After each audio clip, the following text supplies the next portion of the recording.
inyo.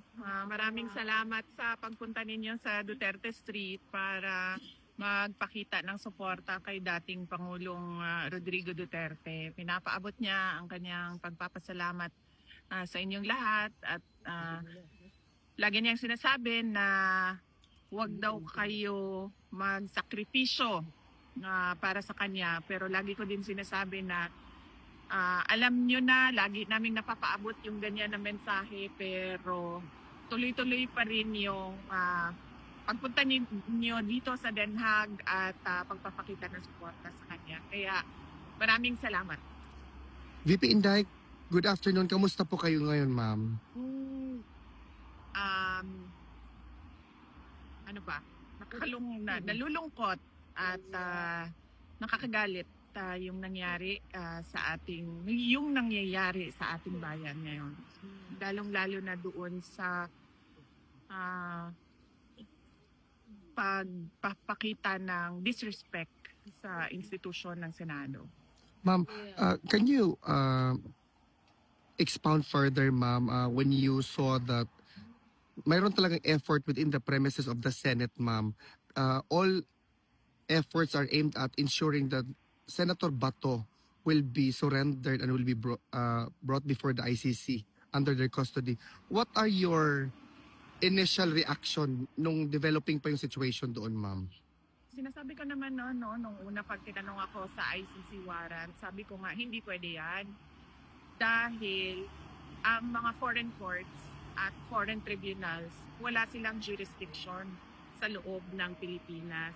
Kaya wala ding visa lahat ng mga issuances ng foreign courts at foreign tribunals sa Pilipinas.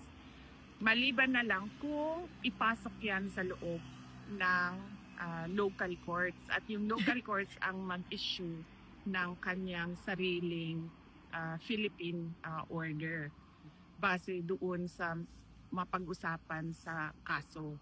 Yun ang dapat na proseso. Dahil kapag sinasabi mo na pwede yan sa isang Republic Act, masasagasaan niya yung rights ng isang accused na nasa Bill of Rights natin, na protektado ng Constitution natin. Ibig sabihin, nababiolate yung rights ni Senator Bato de la Rosa. At nakita na natin noon. Kaya nga, 'di ba, nung nangyari yung pagkidnap kay dating Pangulong Rodrigo Duterte, sa paningin ng buong mundo, ang tawag nila doon ay extraordinary rendition. Hindi yon surrender. Kasi sa pilitan mong kinuha yung isang tao sa bayan niya at dinala mo sa ibang bayan. Kaya yun yung opinion at paningin ng buong mundo sa nangyari noon. Ganyan din yung sinusubukan nilang gawin ngayon kay Senator Bato de la Rosa. At hindi nga yan. Hindi siya pwede. Dahil meron tayong constitution na sinusunod. Lahat naman sila nagsasabi, di ba, na para tayo sa constitution. Pero kapag ang administrasyon na ang gumalaw, wala nang constitution, wala nang batas, puro na lang pang-aabuso, pananakot at dahas. VP Inday, alam ba ni former president ang nangyari sa Pilipinas, ma'am? Apparently, nakita niya pala sa balita. Wala naman akong plano kanina na banggitin sa kanya yung pangyayari sa Pilipinas. Pero lumabas sa news at nakita niya pala sa kanyang TV. Kaya pag upo niya, tinanong niya kaagad anong kaguluhan ang nasa Senado. So sinabi ko sa kanila na yun nga, pinipilit ng administrasyon na kunin si Senator Bato de la Rosa. You are correct. The president should focus on economic recovery and reforms, not on politics. So what we are seeing now is the administration using all government resources to demolish political opposition or those individuals who do not follow or agree or support BBM. VP Inday, developing also inside the Senate or the story or situation, VP, is that that the Congress already transmitted the articles of impeachment in the Senate today. Do you have any reaction to that, ma'am?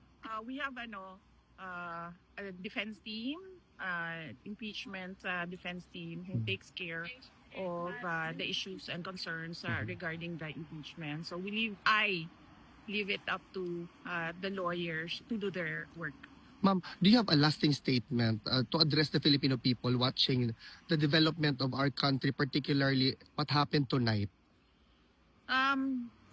Una niyan, si dating Pangulong Rodrigo Duterte, sunod yan si Senator Bato at kung sino pa man yung ibang mga sinali sa complaint ko dyan sa ICC. Ang sunod yan ay charter change dahil hindi na naman na madidinayan ni BBM kasi doon sa bago niyang interview sa Bloomberg, sinabi na niya doon na kailangan pag-usapan ng charter change. Pag pinag-usapan natin ang charter change, ibig sabihin yan, hindi na yan bababa sa pwesto si BBM. At yan din ang sinabi ni President Duterte kanina. Sabi niya, Pilipinas, mag-ingat kayo kasi hindi na yan aalis sa pwesto niya. Maraming salamat, VP Inday. Yes. At ang sunod niyan ay yung impeachment. Okay. Ma'am, yung wishes po na nangyayari sa legislative at sa executive, may mga kababayan po tayo na parang ang paniwala po nila ngayon is nagiging martial law na po ang Pilipinas. Natatakot na po sila sa parang security nila dahil parang ang gulo-gulo na po ng politika sa Pilipinas ngayon. Ano po ang mensahe niyo sa mga kababayan? Totoo yun, magulo ang ating bayan na hindi naman sana. Nagkakagulo lang tayo dahil kay BBM. Yes. Thank you, VP. May kay Senator Bato de la Rosa. Kay Senator Bato de la Rosa, kahapon nagkausap kami pero naikli lang yung pag-uusap namin kasi meron silang meeting na ginagawa. Kanina, tumawag siya sa akin. Unfortunately, hindi ko nasagot yung tawag niya. Nung tumawag ako ulit ay hindi na siya nakasagot. Meron akong nakausap kanina na nasa loob ng Senado pero hindi pa nangyari yung kaguluhan. Hindi pa nangyari yung putukan. Papasok na kasi ako kanina dito sa ICC detention unit kaya hindi ko na follow up yung tawag ko kay Senator Bato de la Rosa. Hindi na kasi siya nakasagot.